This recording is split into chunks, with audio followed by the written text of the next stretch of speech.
Mais tout le monde est autiste de nos jours. Arrête de faire ton intéressant. De toute façon, c'est juste une mode. Tu sais, au fond, on est tous un peu autistes. Ça se joue, vous n'avez pas fait trop d'arrêt cardiaque.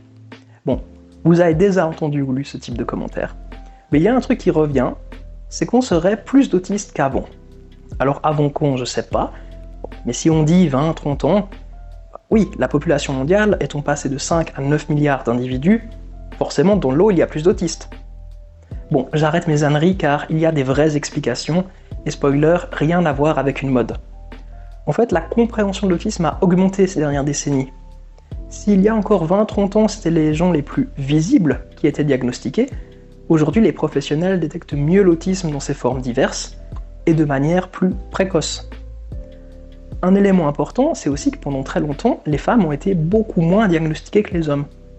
On considérait d'ailleurs l'autisme comme un trouble masculin. A noter que la différence de genre reste très présente aujourd'hui.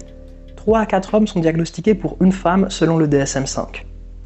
Donc, entre une meilleure compréhension du trouble, plus de femmes qui sont diagnostiquées, et le fait que les gens aient plus accès à l'information, bah oui, le nombre de personnes diagnostiquées augmente, sans que ça ait à voir avec une mode ou de vouloir faire son intéressant.